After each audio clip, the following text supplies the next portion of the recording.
You still there, Wayne?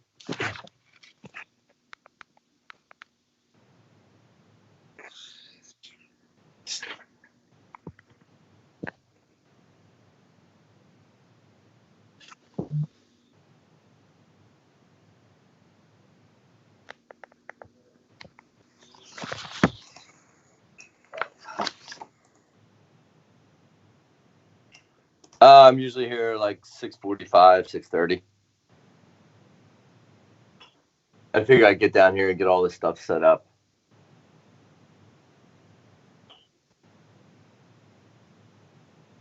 Yeah. Oh, exactly. Let's see.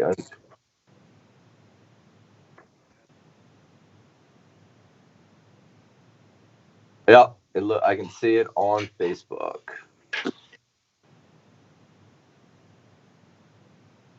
I think that's great.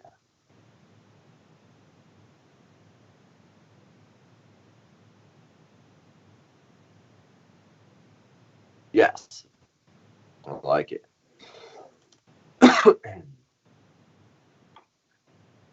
I wish I could edit the text. But like the text that comes up on Facebook won't let me edit the post. I don't know. Well, I just don't know what I'm doing.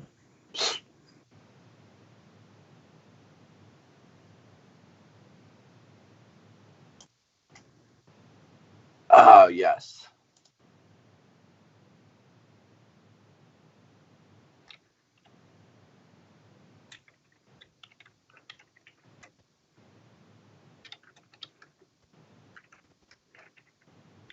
All right.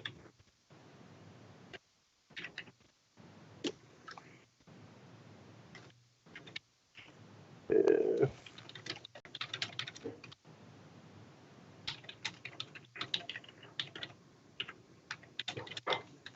Hey, do you have the time to put up the restream chat on your computer? Because I don't know if I'll be able to do it from out there. In case anybody, I don't think anyone will, but we can always hope.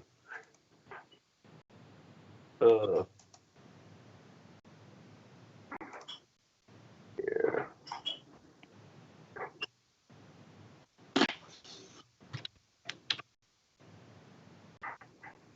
Grab a pen.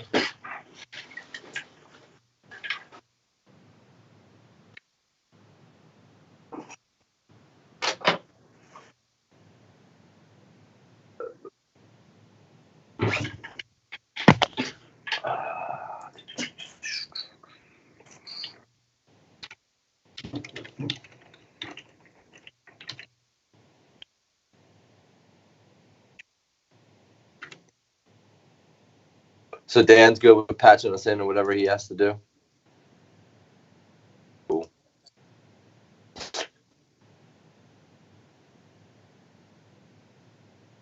Hey, all right. See how it goes.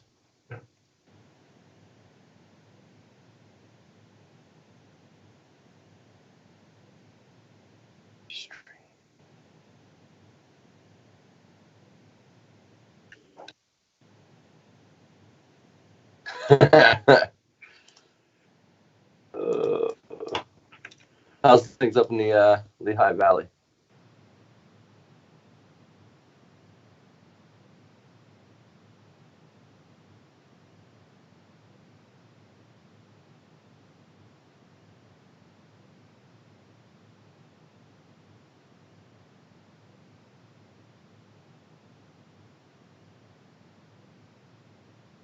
Yeah, they shut everything down by us. We can't even get booze as of tomorrow.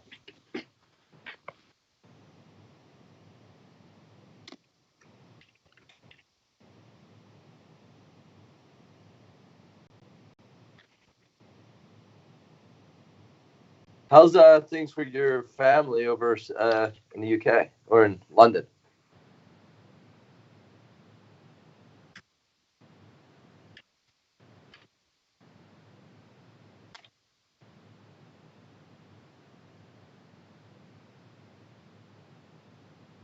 That's a good idea.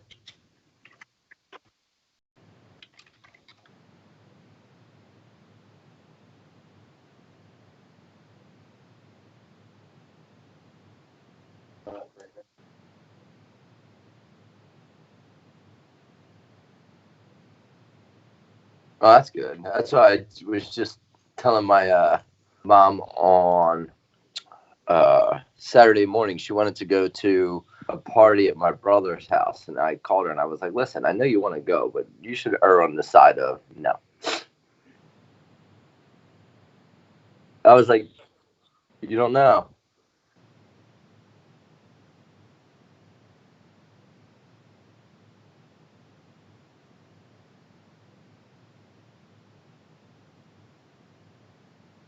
Yes, it truly does.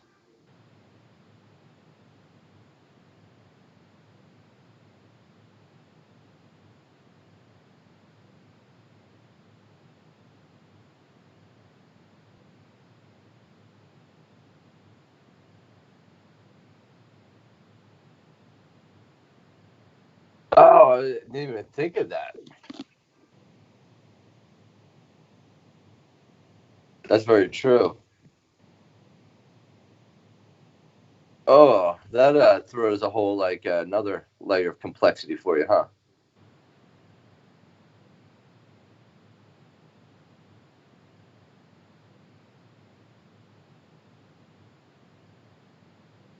Yeah. Oh, it is. It's amazing. I was just saying that to somebody yesterday. It truly is.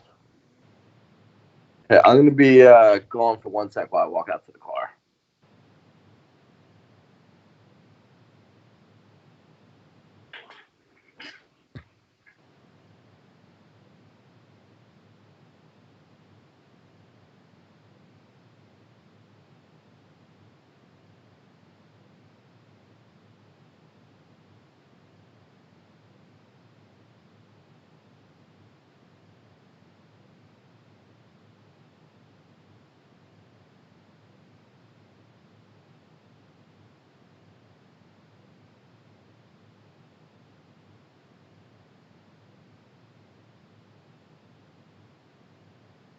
Wow. To me, the most bizarre one is the fact that, and it's wait a minute now. I'm sorry. It's not only Adrian Balboa, but it's her brother, right? They have graves. Right. So Rocky fame, right? Where that scene and I don't know if it's in one of the Rocky numbered movies or is it in Creed, where he goes, where he goes to the cemetery to talk to Adrian's gravestone. At Laurel Hill. It was filmed at Laurel Hill, right? Yes. And that where they've left the gravestone. So you can actually visit the mythical Adrian Balboa's grave. It was a prop for the movie, and it is there, and you can see it. It's as you come in the main entry, you move just slightly off to the left, and it's shortly thereafter on the left side. It's fun. When we were there, it was the one thing I wanted to find. Yeah, and I'm in the middle of the cemetery. Where is it? Where is it? I knew it's here, and it was right in the beginning, and I just completely missed it. So, but that's great. And they even have. I know that sometimes there's the chair that he would keep in the tree or on the tree that he would sit down and he would talk to Adrian. It's a folding chair and it's there. Oh, that's great. Yes. That's great. And I guess that her brother died, who's kind of the obnoxious brother that I guess in the movie died. I think he's still alive. I don't know, but his gravestone is right next to that too. Yes. Yeah. Wow. Paulie. Okay, yeah. Right. Julio, who do you remember most about? Even if it's a story, because some of the stories are incredible. Oh, Harry Callis was the one that I know you love Harry. I did. And I was brought up with Harry. Yeah. Harry Callis is buried there. And the unique gravestone that's the shape of a microphone. It's wonderful. It is very You can't miss that one. You can't miss it. And that you can see that people reverence that spot. Because when we were there, I think, there is a Miller beer on it. And I think there was there was other things that their own mementos that they drop off to, and of course Philly stuff. But that was very cool. The stadium chairs are there too. That's right. That's right. That's right. I forgot about that. They have, I think it's what is it, 4 of them? I don't know. You can sit there and think that, he's doing his announcing and so forth. Out of here. Pretty cool. Well, I'll tell you what, that's fun. Right. But some of the other ones are just like bizarre. It's like, was it Thanksgiving? Was it Thanksgiving? There's a woman that's buried there. Okay. Where one of the holidays that she was like the inventor of the holiday. And I can't remember which one. Mother's Day. Mother's Day? Yes. Thank God bless her. Helps our business out a lot. Well, when you visit, you can see the history. You can see there's so much. And one of the things I like to point out to a lot of people that visit too is that on many of the Victorian graves, there's a lot of horticultural symbolism. So you're going to see passion flowers, which represent the passion of Christ. You're going to see Easter lilies, which represent immortality. Ivy, again, immortality. You're going to see wreaths, which again represent eternity. So the Victorians were big on horticultural symbolism. I have a confession to make. Sure. When I was there, I pulled a section of ivy that was growing in the wall because when I go to visit a place, I want to remember it horticulturally by. And it was growing like in between on the wall as you're leaving. There's all that ivy that's growing through the wall. Yes, I snuck a piece of that ivy and I transplanted it in a pot, and I have it at home. I want you to come back. I'll give you a whole bunch more. You can help me. No worries. But, sure. I don't know. I started doing that, and I probably shouldn't say it at Bartram Gardens. But anyway, this is what he does. No, I don't. Don't go to Longwood. Send your complaints to Julio Zamora, care of Bloomers in the Garden. But it was such a fun trip, and it's a fun trip that I guess a lot of Philadelphians don't even know that it's there. Correct. Yeah. And there's so much that's put into it, and like one of the bizarro stories, and when we went, it was right after Halloween. It was where there was actually a story of, I think it was a girl or a woman that walked in the cemetery that she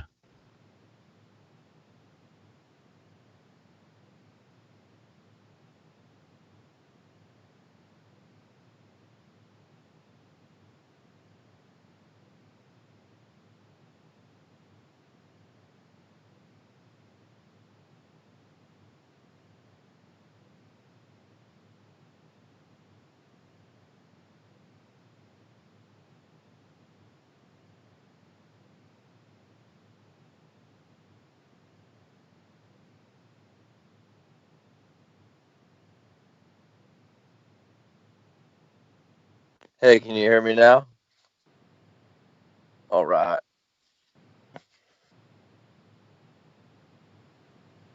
All right.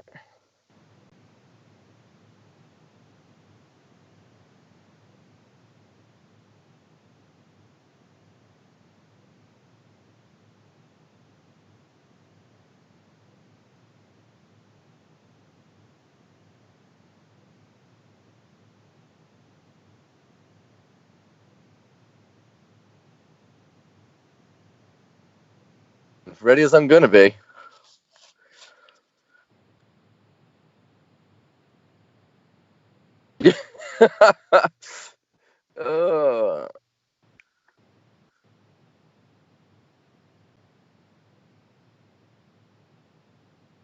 All right. And then we should be we're ready on live. Good morning, live stream. Unfortunately, we don't have video due to some technical constraints this morning, but we'll be bringing you the show. So just hold on about 60 seconds, and we're going to be live on the radio as well. So everybody hold on. We're going to have a great talk on working from home. All right, so now we're live. Good morning, Philadelphia listeners on WWDB 860 and everywhere else via the live stream. This is Wayne Middleton and Kevin O'Brien with the SMB Acceleration Show. And today you're going to have to forgive us a little bit because with all the coronavirus warnings and everything else that's going on right now out there, both Kevin and I are remote and dialing into our own radio show. So this is going to be a very interesting time.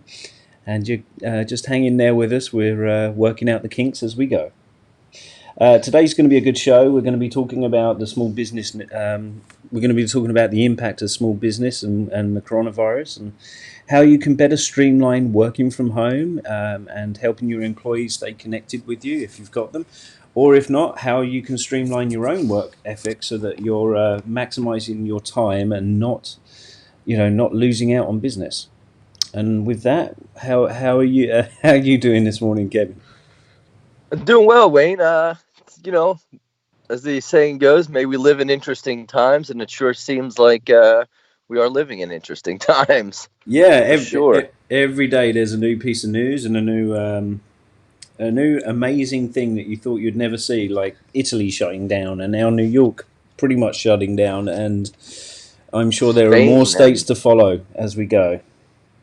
Yeah, I mean, Spain joined Italy in that same type of complete quarantine yesterday. Yeah. It's definitely for lack of a better word, I guess, an interesting time in the world. Yes. Yeah. So, no, I think, we're, as you mentioned in the introduction, we're just trying to stay like everybody else and keep down social contact. And so we're going to be able to do the show, fortunately, via technology, which is, I think, a kind of a great interlude into, working from home. And I kind of feel like, before we get into it, just the thought on it is that, something like this is really going to accelerate the work from home, distance working, etc. I think as a whole, not just short term. Yeah, I think it's either going to prove that it can be done or prove that it can't, right? And I think a lot of companies now will maybe start to take a little bit more note of when an employee requests working from home conditions, just because, hey, if you can do it during a pretty major crisis, you can do it at any time, and as long as the products that you're producing at the end of it isn't diminished in any way, I don't see why there should be an issue. No, I completely agree. I think, I guess one of the positives out of all of it is companies that have, traditionally resisted the work from home movement, we'll call it, really are being forced to reevaluate that stance. And, as someone who has worked kind of across the board in traditional and more forward thinking companies, I see both sides of it. And I understand, for a lot of businesses, it's extremely hard to make the transition. So I think it's also extremely hard for a lot of people. I know people from lawyers, accountants, etc., different professional services type people that truly love going to the office and, find they work better at it. So I think some of those folks are probably going to have the same type of personal evaluation that companies are. Absolutely. I think it's all a matter of what you're comfortable with and how efficient you can work. Some people are better, working from home and not necessarily needing that day-to-day interaction, and others are not. And I think, the best of both worlds is what we all aim for. And if you can balance it so that people can work from home easily, and they are always, the ability to connect with them is there, the ability to communicate effectively using technology as we are here, it all helps. But ultimately, it comes down to personal choice. And if you're comfortable doing it, great. If you're not, then there's no harm, no foul. You have the ability to do it if you wish, but for the most part, you can just continue as usual and know that it's there should the occasion arise, such as an emergency need, or maybe there's something going on in your personal life that makes it easier for you to be remote for a few days. At least you have, even during this time, at least now you'll have the knowledge of how to set it up, how to be online, what to look out for in terms of distractions and everything else. But it could be a very positive thing either way. Yeah, and I know you are pretty far ahead of the curve as far as work from home. Did you initially, before we get into the news and all, just a quick thought I just had, did you initially have any struggle making the transition, or have you always enjoyed it? Quite honestly, I've always enjoyed being remote. I think when I first moved to the US, I was working for a UK company remotely. And so not only was there the whole logging in every day and making sure you're online, there was also the 4 or 5 hour time difference. So at the end of their day was the start of my day. So we every morning my time, we had a stand-up meeting where we'd connect and I'd hear about what's been going on during their day, get an idea of where I needed to come in and what I needed to do. And then my day began, and I was okay. What I didn't, and it's difficult in these times, but what I used to do is every lunchtime I would make a distinct effort to step away from the computer, and I still do today. I'll take a 15-minute break, get away from the computer for a little while, go for a walk, take the dog out or something like that, just so you're not permanently stuck in front of the screen. I think little things like that make a big difference. And just because you're working from home, if you think about it, if you're in an office, you still get up, go to the bathroom, go and grab a coffee, maybe have the difference in a conversation with someone at the coffee machine if someone happens to be there. But from home, that's probably unlikely to happen. So you still go and do the coffee break and everything else. So it's still very much like a working day. But the transition from being in office to working from home has never been a difficult one for me. No, that's great. I kind of had a similar experience. I actually, when I opened my real estate company on the Outer Banks, I was fortunate that I was able to do it virtually. So I didn't have an office, and to start out, it was me and two partners, and all of us work from our houses. And I actually found, and still do, that if I'm set up correctly, something we're going to talk about later, but being set up correctly, I find I'm actually more efficient and get more done than being in an office. Yeah, I mean, think of it this way too, is most people have to commute in, unless you're fortunate enough to be very close to your office. That's not a big deal. But you and I, Kevin, I mean, you used to commute over 45 minutes to an hour to get to our former employers. And yeah, absolutely. Any company that I've worked for over the last couple of years have all been down around the outer or the greater Philadelphia area or Philadelphia itself, which means a 45 to 50-minute commute. Whereas remotely, I get up, have a shower, do the usual.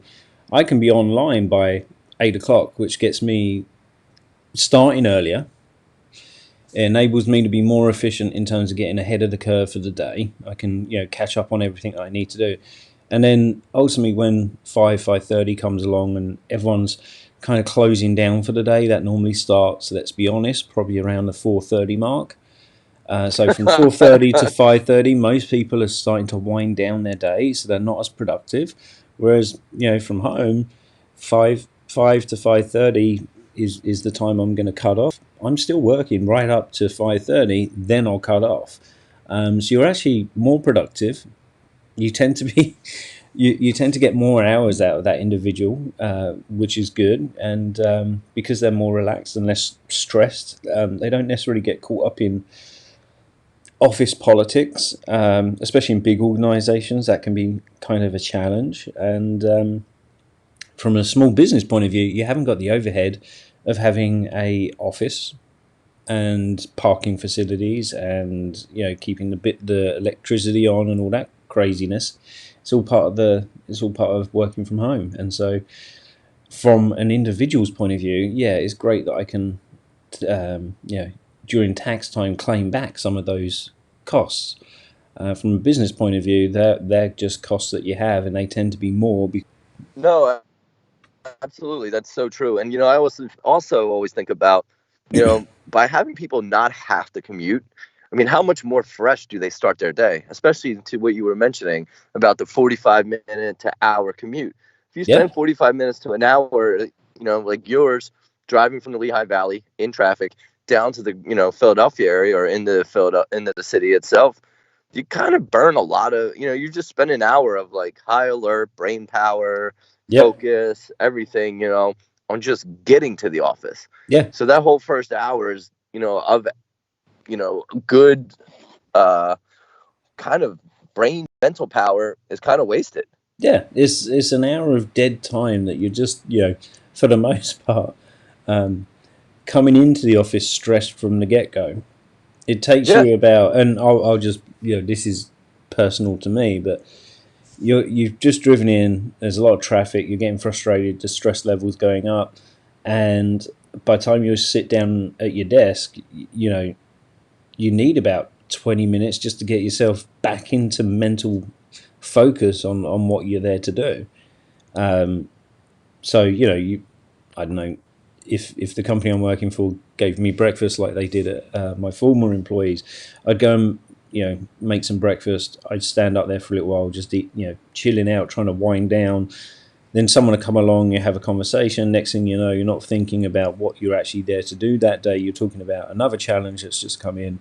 And then before you know it, an hour's gone where you're being pulled in a million different directions. And so the stress from the road just carries on when you're in the office, which means by the time you actually do get to sit at your desk,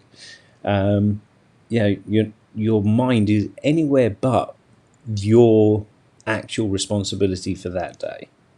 And so that's a major issue. I mean, it's a lot of lost time in getting people ready and focused and on with their workday. And it doesn't matter. It didn't seem to matter for me how disciplined I was with, listen to an audio book on the way in, or try to focus on what I was, what work I had to do that day. Depending on the conditions of the road, depended on a lot on what what my morning typically started like. Mm-hmm. No, it's so true. Yeah, whereas now I don't really have that issue. Yeah, no, I agree, and I often think about in the really far to one side of it is all of those people for all of the Silicon Valley and Silicon Beach and out in California, all those tech companies. I mean, an hour and a half commute each way isn't actually that uncommon. No, it's not, and some people do much longer commutes, and think about those people heading up from Allentown to New York. It's a 2-hour, probably bus ride for the most part, where you're sitting on the bus, and a lot of people do work through that period of time. But I'm sure there's a lot of people, and I'm sure there's a lot of people that don't do that every single day. I'm sure they sit there and read or listen to music or sleep. And again, that's 2 hours out of your day to get into work. You're probably a little bit more relaxed because you're not worried about the driving part of it as much. But even then, you're still going to get dropped into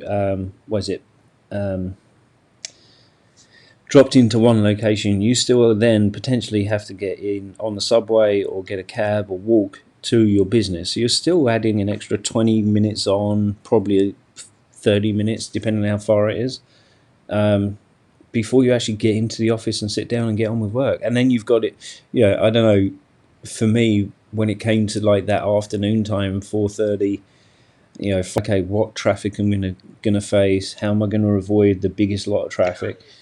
Even if you're commuting by bus, your first thought is to get out the door to save 5 minutes. Exactly, it's like, can I save 5 minutes to get down to the bus a bit quicker and maybe catch that slightly earlier bus home?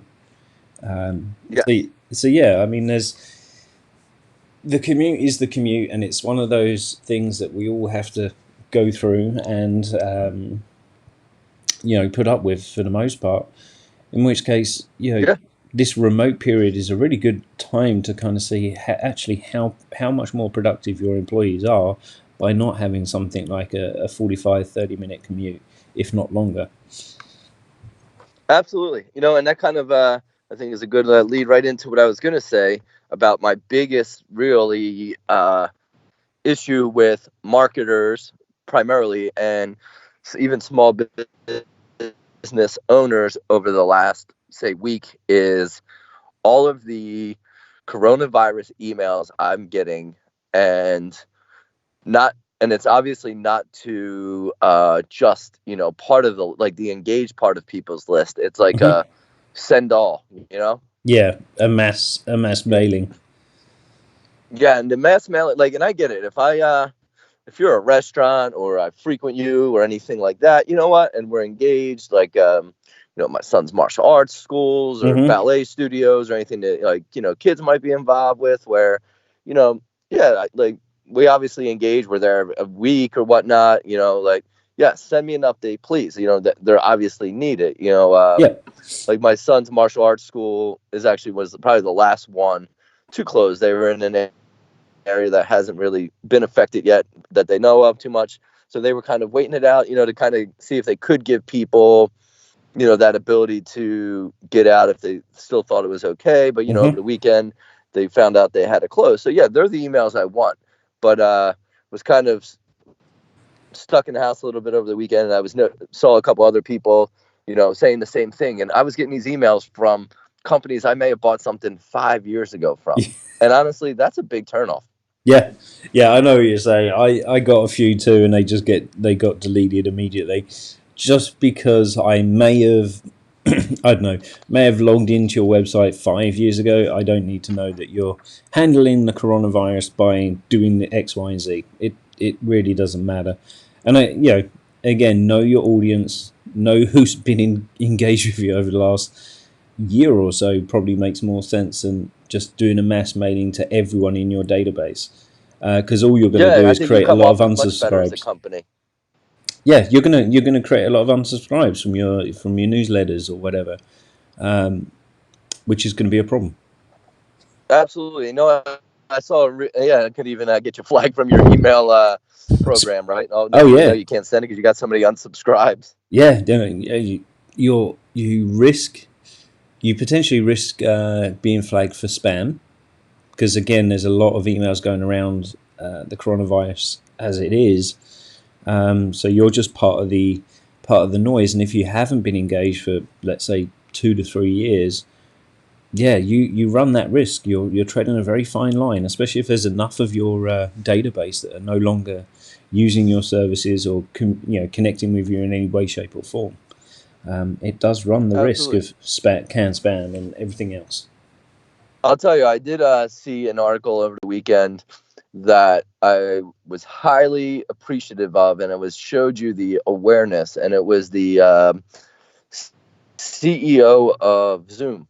And I mean, Zoom is doing some awesome things with, making their product available to teachers for free and lots of stuff like that. And I think, that's a one. And I kind of attributed it to, a marketing ploy, great way to kind of up your app engagement and all. But then I saw this quote from the CEO of Zoom, and he, I guess, sent a email around to all of their staff, and it said, Zoom CEO instructed staff not to ramp up sales or marketing due to the coronavirus crisis. And his quote was, "If you leverage this opportunity for money, I think that's a horrible culture." Yeah. And I was like, you know what? That's a really aware way to look at this. Yeah, I mean, you're taking advantage of something that is affecting the world globally, and again, this is not it's not just a passing phase. This is something that unfortunately I think is going to be around for a while until we get a proper grip on it. And to leverage it to bring more money into your business. I mean, hell, I wouldn't want to be part of that culture either. No, and I think that was such a such an aware thing to make it, because I'll tell you, I have seen a lot of advertisements over the weekend, and some of them I thought were a little suspect. And one I saw that I was like, I can't believe they're actually running this, was the UFC, the Ultimate Fighting. Yeah. And they had an ad that was running, I want to say it was either Friday, maybe I saw it on Friday or Saturday, but it said, "Do you run a bar? There's an upcoming opportunity to boost your business." Yeah. I saw this too. It's like, wow, that's cold, man. And especially being, we're meant to be not, coming into contact with each other. We're not meant to be forming large groups. Why the hell would you put out an ad like that? I mean, it's just culturally unaware of what's going on and pretty ignorant. And hopefully a lot of people ignored it.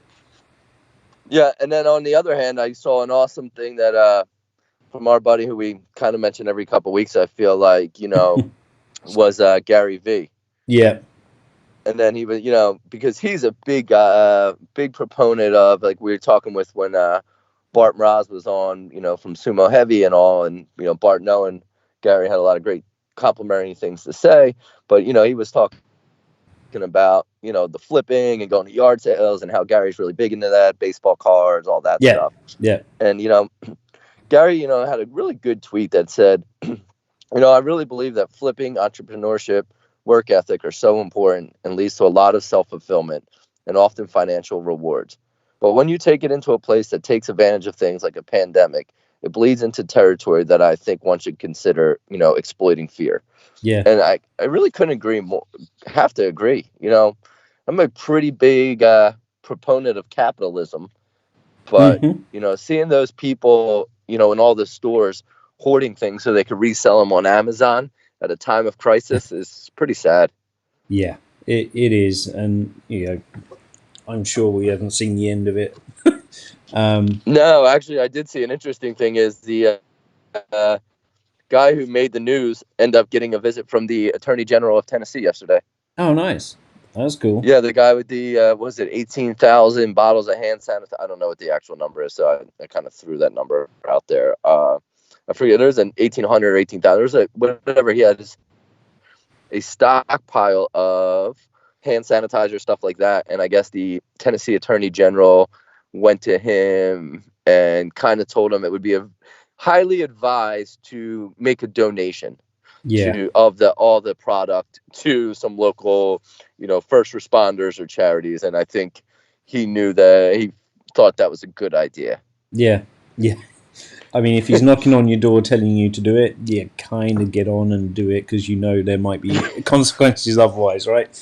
But yes. I mean, if just be decent human beings. There's no point in, no point in hoarding this stuff when it can be so vital to some people. Trying to spin a profit out of someone else's misery is not a good thing to do. Yes. Else I saw advertising which I laughed at. It was I'm going to butcher it, but is it Qatar Airways? Oh yeah, Qatar, I guess. Qatar.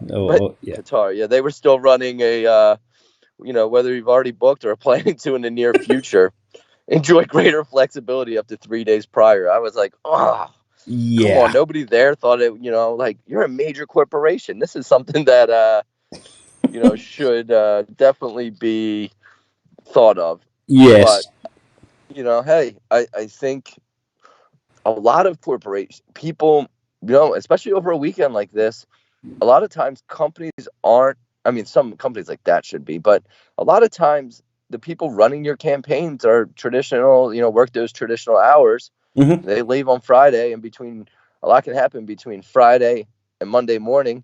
No one's in there to hit the kill switch kind of thing on all your campaigns, right? Yep, and they go out and this might be, it's a good segue into like programmatic ad buying, because talk about not having control over what's going on. If you're using a third-party vendor to run your ads, unless someone takes the initiative, picks up the phone and says, hey, that ad we're running or we're planning to run, can we stop it?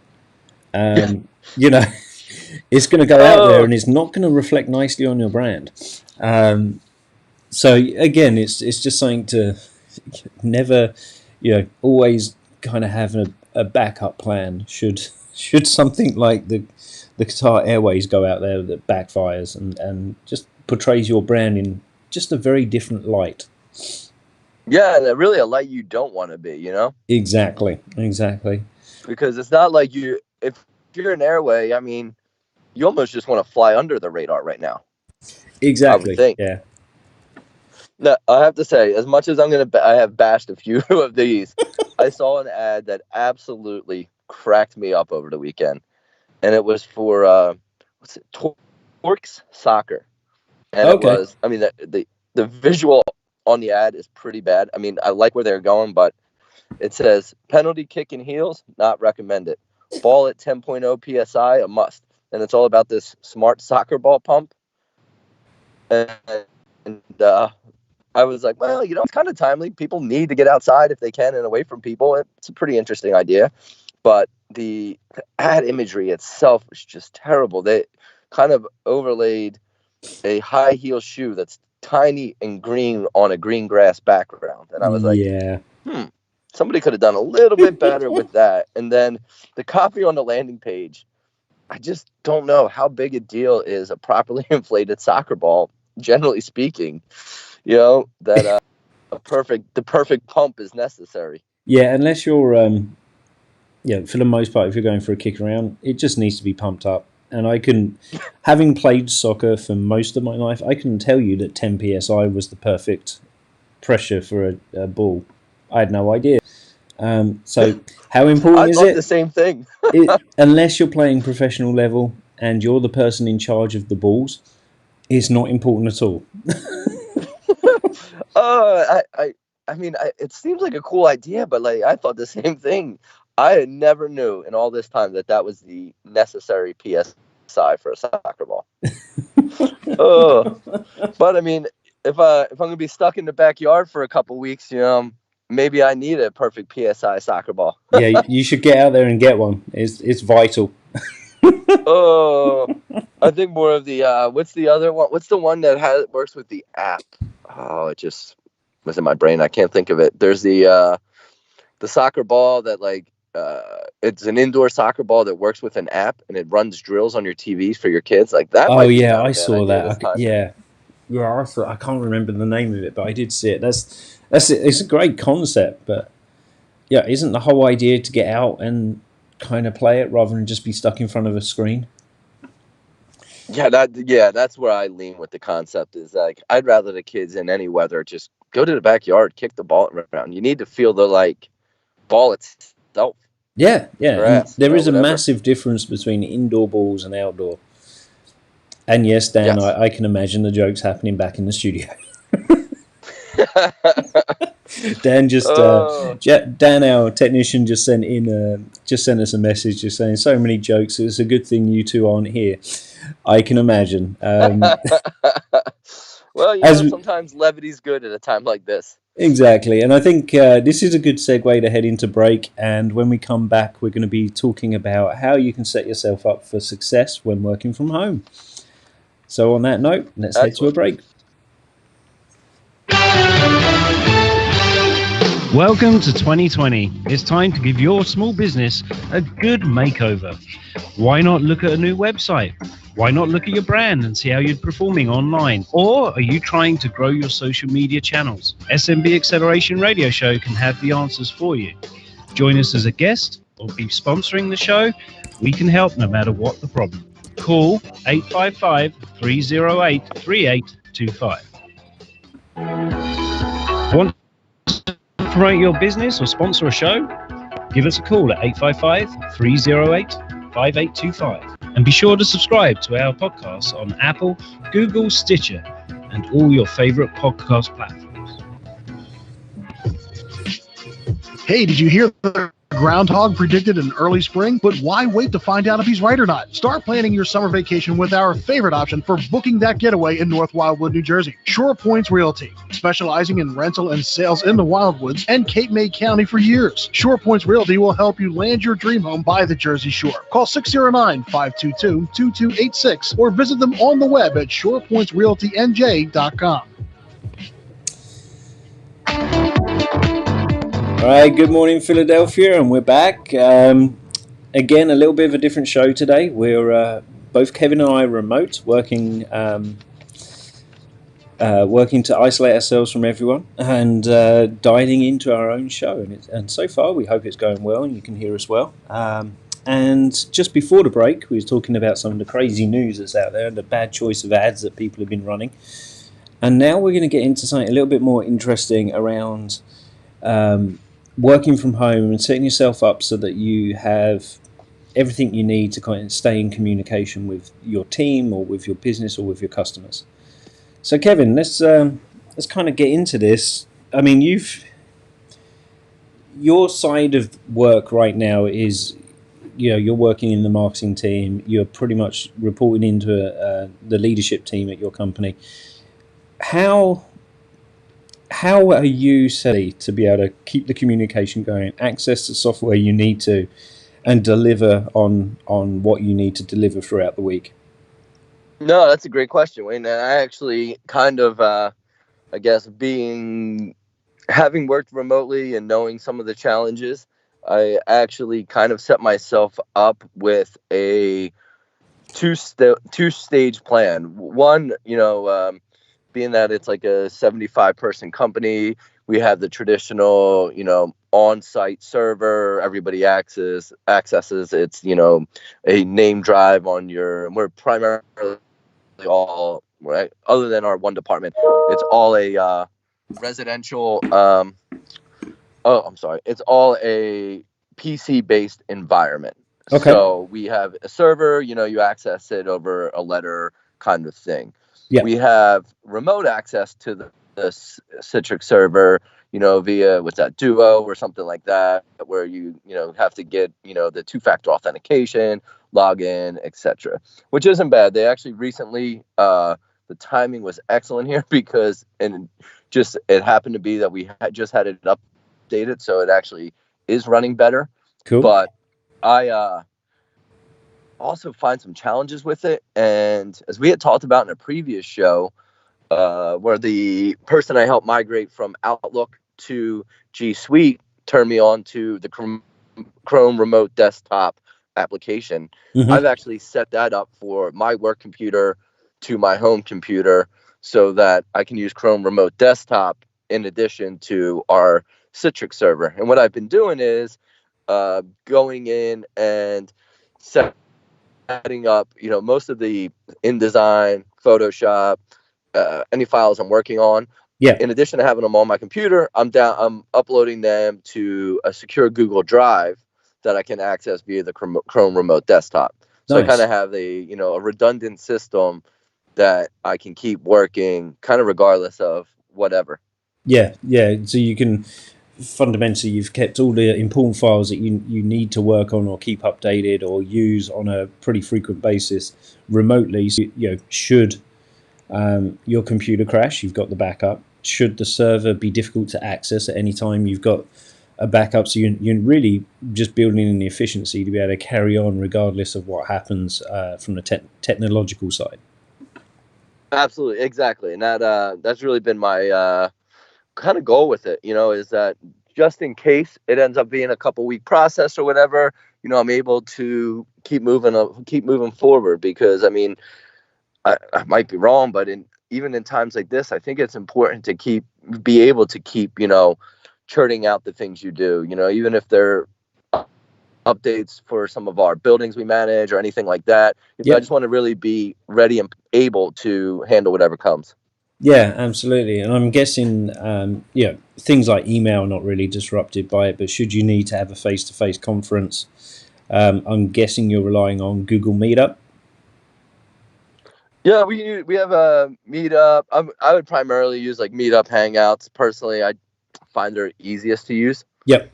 At least from my experience, and it's funny, my wife being a teacher, they're going to the distance learning thing. And there's something I mentioned to her that I don't think even Google has widely disseminated is, a lot of kids might not have access to a computer during this time of distance learning. Yeah. But just about everyone has, and I'm not saying everyone, but the majority of people have access to some type of smartphone. Yes. And with that, all you would need to do is download like the Hangouts or, one of the Google Meeting applications, and you actually have somewhat of computer access because you can chat and or, see your teacher kind of if they have, open hours or whatnot via just a smartphone. So for, those people who unfortunately don't have access to a computer at home, I think that's a really great way that they can still keep up, kids especially, keep up with school without, being left behind due to the divide of, technology and whether or not you have a computer. Yeah, I mean, our local schools have actually done something where they sent out prior to all the students' parents the ability to be able to access Chromebooks. So they're providing Chromebooks for this particular time for anyone who hasn't got a computer or needs access to one. So you filled in this form, and they're literally, I guess we've either got to go and pick them up or they're going to mail them out to us in some way.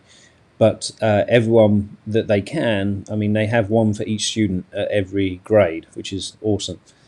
So anyone who hasn't got one at home can now have access to to That's excellent. Yeah, the I things. think my thought was more of the Philadelphia, New York City, Baltimore, bigger school districts that obviously are hampered by, less resources, I Oh guess. yeah, absolutely. I Yeah. mean, there's even things from from the educational content providers such as Schoology and things like that they offer curriculum online as well. So, at the end of the day, if you can get to a library, you can probably get access to a computer somehow. If you can't, unfortunately, they're closing a lot of them now. yeah, I know, and I mean, if you can't, then it becomes a bit more of a challenge as to how you get access to this thing and continue your education. And yeah, and I kind of think that's where I was kind of thinking with the, it's always good to see if there's a mobile app, if that'll get you at least enough access, that if your child has questions or something, at least they have some ability to do back and forth. And I guess on that same note, I was joking my dad over the weekend because he has this running, he used to have this issue with Comcast that they used to just drive him crazy about, the billing. It was never right, the megabytes and all. And so he would always be, kind of, he always joked he thought he was on one of their blacklists. He would call and they'd be like, oh boy. But I saw over the weekend, Comcast is actually really going to make their internet widely available to people for free, and via all of the Xfinity Wi-Fi hotspots are going to be opened up so that kids have less of a barrier of getting on the internet for, the schooling and everything. that was a great idea. So good job, Comcast, Yeah, no, that's fantastic. I mean, the other, But sorry, carry on, Kevin. No, go ahead. I was going to say, I mean, the other thing, from the schools and local government are doing their best they can to keep the education flow as good as possible, which is great.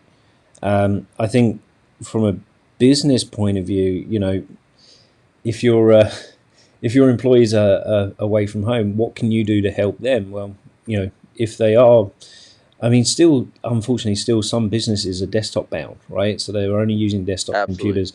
Maybe now's the time to talk to your IT team about renting laptops so that you can replace your desktops with laptops, and then you can get those out to your employees, enabling them to work from home should they need to. That's genius. And I think there's other things you can do as well, like, if your team is predominantly office bound and they don't have a laptop, and you provide them the laptop, is why not encourage them to set up an office space, in their home if they can, and so that way they can shut the door, as it were, and kind of focus on what they're doing. Make sure they've got access to all the applications that they need to be able to do things. A lot of it nowadays is online, so that makes it a lot easier. If you haven't got kind of a online conferencing kind of application that you use, take advantage of this Google push right now, where they're allowing you free access to everything to make sure that your businesses are still running smoothly. If not, there are tons of free apps out there. I mean, Skype, you don't have to get Skype for business. You can set up conference calls on the basic Skype platform. You can do desktop sharing, which is really neat and enables you to kind of collaborate almost online, where you can share each other. And I know Google does the same. There are a ton of options out there for enabling easy conferencing or collaboration through these kind of chat type apps. So it's worth looking at. And it, again, how long are we going to have to be remote, and how long are we going to have to stay in sort of isolation? Are we seeing the worst of it yet? I don't know that we are. It could be a couple of months. It could be longer. So why not start thinking ahead, if you aren't already, and start providing people with the tools that they need in order to set up a home office? At the end of the day, it can be extremely cost effective because you can rely on the free options, so you don't have to pay for things. The biggest outlay may be that's a great point. a laptop. Now, I have a question. I guess let's flip it, because mine is, setting up for this time and is a little bit limited. Now, if somebody is really looking to, it's going to be 30 days, maybe this is a great chance for me to start working from home more. How about you? What kind of setup do you have? Because you work from home day in, day out, and you obviously are set up for it. So Yeah. why don't you give us a little background on how you monitors, what do you do, Yeah. etc. So basically, I'm fortunate enough that I have an office space if I need to use it. I do have multiple monitors. So I've got a bigger screen that I can use for those real detailed pieces of work, or if I'm coding, I'll have a screen open where the bigger screen will be where I'm coding. The other one will be for the communication channels or collaboration tools that I'm using, such as Google Hangouts or Skype. When I'm working with a client, what I try to do is I keep all avenues open. So I have my cell phone with me at all times. And on there, I have Slack so that I can communicate through Slack. So if there's a quick one-off hit that they need to get me, rather than worrying about email, just quickly Slack me. Hey, can we jump on a quick call, talk about X, Y, and Z? We can even have the call through Slack if we need to. It's a great tool, one I love using. The client I'm doing work for right now also use Basecamp, which is a great way for us to keep open communication and for me to monitor and check progress of the projects that they have for me. So that's my project management tool to some level. And then for me to track time, because as a freelancer I'm charging by the hour, for me to track time I'm using an app called Harvest, which basically you go in, you set up a client, you type in a project type, and then basically you hit a clock, you start the clock. And then, when the end of the day is done or the end of that task is done, you hit stop. That creates the timestamp for you. And then at the end of the week, I can send out an invoice based on all the time that I put against that particular project or multiple projects, depending on what I'm working on. But for the most part, I've got a MacBook. That's my sole computer. I've got a couple of standalone hard drives. I use Google Drive for anything that I'm sharing. So if there's files that I need to send over or they need to send me, I set up a secure folder on Google Drive that they have access to, and we have the ability to be able to share and deliver images, whatever it is. So that's pretty much what I have. That stood me. I don't think use I've multiple monitors. Yeah, I have two. I have one big, probably a 32-inch, and then just my 17-inch laptop screen. Okay, so you use one monitor plus the laptop screen. Yeah. And what how do you find was it easy to set up? I mean, Mac makes it pretty easy, I guess, with one additional monitor. I mean, even with a PC, it's fairly easy. You just go into your monitor settings and adapt it for two screens. With Mac, you just plug and play, so it's even easier. What I like to do is keep my laptop screen for email or Slack or Basecamp, depending on which one I'm in. I have that constantly on the laptop screen, and then on my work, because it's detail work around design potentially, or looking at data reports through SEO and things like that, I have on the bigger screen, so I'm not straining my eyes to try to see it. And then my phone is really there. So if I need to step away from the computer for anything, I'm downstairs making a coffee or I'm going for a lunchtime walk, my phone's with me so that I have the ability to respond should I need to respond to anything. No, that's great. I really think that's something I found for setting up, my home office was having a bigger monitor was worth its weight in gold, so to speak. Oh, absolutely. Just the eye strain alone, looking at a smaller screen it's worth having the big screen. Yes. No, and it's funny. I've been talking prior to the last couple of weeks. I had been talking to randomly different people who were, setting up offices in their house, and nothing to do with the corona. It just was circumstantial, I guess, that or coincidental that it was happening. And someone who had taken a remote job, and they were asking, well, I'm going to be working remotely, and this was a full-time remote position.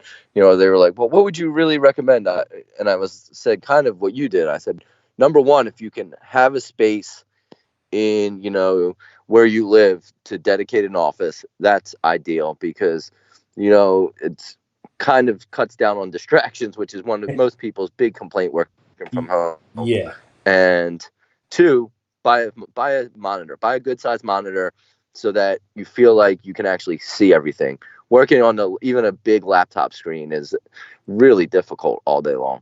Oh, agreed. Totally agreed. And the other thing you can do, which I've done in the past, especially if I'm designing a website and I'm trying to figure out whether it's looking good, responsive website, it looks good on desktop, does it translate down to iPad?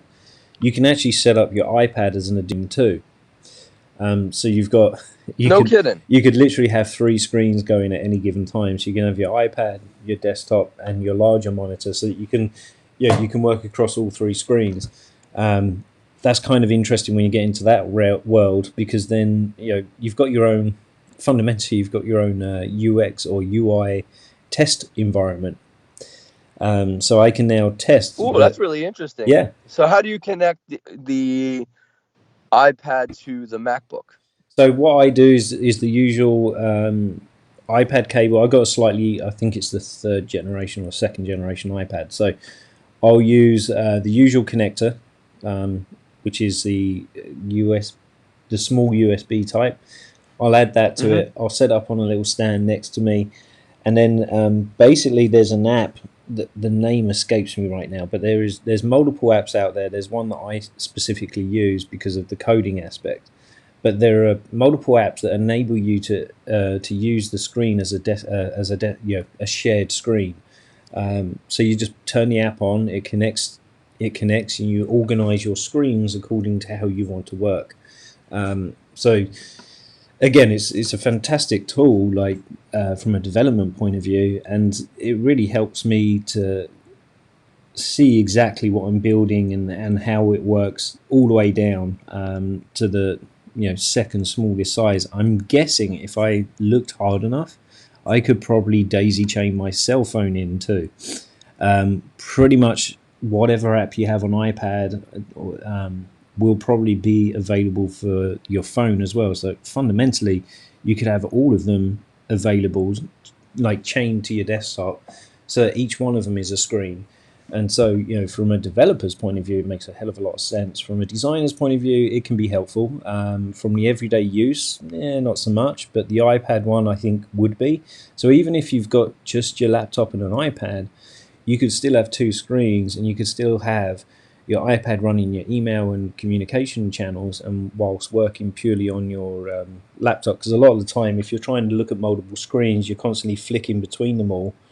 Whereas just having that iPad as a 2nd screen, or I'm guessing Droid would do the same thing, you don't have to go out and buy another monitor. You can have slightly smaller screen, yes, but will it still enable you to be focused on one screen and have your toolbox on the right hand side and your main working area on your left hand side? Yeah. So that's definitely worth looking into. Great. Actually, I never knew that. Yeah. And I love that suggestion of having your email program and or instant messenger type programs on that one, so that they're visible, but when you're cranking away and using the laptop screen, they're not kind of cluttering it up and cutting down efficiency. Absolutely. And there's a couple of like minor things that I would also look out for is make sure if you're using a mouse, and it's not, most mice these days are not hardwired, make sure you have plenty of batteries. Because there's nothing worse than using a mouse, the battery runs out, and then you're left with the trackpad. And then, even as silly as this may sound, even having, especially with Macs, if you own a Mac, the keyboard on a laptop on a Mac is actually quite comfortable to use. But if you have an external keyboard, it gives you the number pad access, which just makes life a little easier if you're dealing with data entry and you're trying to work out, put all your numbers in or something like that. Having that extended keyboard makes a lot of difference and makes it easier to do. So again, having those things prepared and available to you makes life a lot easier. And then absolutely. No, I think that's what it's all about, is being as efficient as possible during these times. Absolutely. And I think you brought up a really good point in our notes, right? about staying active whilst working from home. So again, going out for that, get into a schedule almost of going out for a walk or taking a 15-minute break every now and again just to kind of get away from it. I think the hardest challenge, honestly, is in working from home is having the discipline to, at the end of the day, is the end of the day. That's the hardest discipline for me, especially, which is, okay, when it comes to log off time, stay logged off. Yes. Because it's, and I think this is where having a dedicated office space helps, especially if it has a door. You can close the door, you can walk away from it, and then it's just a matter of then it's just a case of focusing on your family time, your quality time, and not necessarily going back to the office until the morning. But it Yes. is one of the harder disciplines, I think.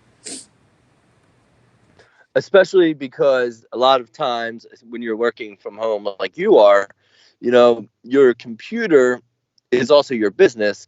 So if you turn it on for something else, everything comes up and you're like, oh, I could just, adjust this or look at this or do this. And then, next thing you know, you spend 2 hours after dinner working. And whereas, if you only have email on your phone and your work computer is at work, you don't really run into that nearly as much. I think that's a great point of having that separation of, work and home. Yeah, and I think the other, as innocuous as it sounds, what you'll want is an office with a big window too, or with a window, period.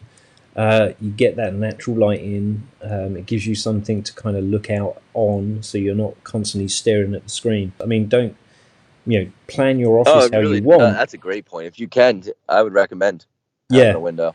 It does. It helps a lot. That natural light actually makes it more of a comfortable environment. I mean, the other thing is make sure you've got a comfortable sitting in, because you're going to be sitting in there for a few hours at a time, easy. So it's worth having a comfortable situation. And again, even down to having a coffee machine or something downstairs, so you actually have to physically get up and walk away from your computer to go and make coffee and what have you. All of those things make a huge difference. The last thing you want to do... I'll tell you one thing I had to find was finding a place, and it wasn't in my home office, so I kind of do break the rule of taking it out of the office, but I always found that if I could find a place in my house where I could stand that was the right height, like a countertop or something, kind of give myself the faux standing desk, that was always really helpful. Yeah, I mean, even with a standard desk, there's some things you can do that elevate the screen level and stuff like that as well. The other thing is, and probably not for these current, someone asked me a little while ago, is, well, how would you have a client meeting in person? Well, there's a lot of rented office meeting spaces that you can use. They're very fairly priced, honestly. There's Merck Work down in Conshohocken, which basically is just a series. It's a big office space, and they've broken it up into separate little conference rooms, and you can hire the conference room for a set period of time. I think it was something silly, like for a whole day it was only like $80, which was insane, right? But you can rent that whole space for a day. You can have your client come in. It feels very professional. They will also cater for it at additional cost, obviously. But you use their Wi-Fi. You have a proper conference table. You have the projection. So should you need to do any screen projecting, you can do that too. So even setting up those really kind of formal client meeting based things, you can do it very cost effectively, and it can look professional still. And at the end of the day, once you're not paying for that space week in, week out. You're only using it once or twice a year potentially, depending on what your business model is.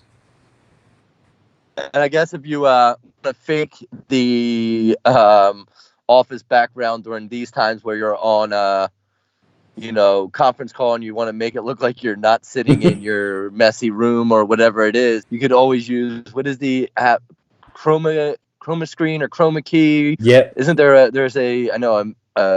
think there's a Mac and a PC based app. If you have a green screen, you can set it up behind you, and I know a guy that projects all different he loves the golf, so he will project the clubhouse of different golf courses behind him. That's funny. I mean, I've seen that done many times, and it does work. I mean, it gives it creates a pretty easy sense of business, right? So Absolutely. well, it's that time of the day where we wind down for everything, and hopefully you found this informative, and hopefully the quality's been good, and we haven't been dropping in and out. But next week, tune in, and we'll have another very exciting show for you. Hopefully, we'll be in the office, but who knows? In the meantime, exactly. Well, it was great, Wayne, and hopefully it'd be nice if we're face to face. But if we're not, we'll do it again. Yeah. So don't forget, you can find us online anywhere that podcasts are found, or you can watch us again on our YouTube channel, or visit our website at www.smbacceleration.com. Thanks to Dan for helping us out with this technological challenge that we had this morning, and we look forward to the show next week. Sounds good. See you. Yeah.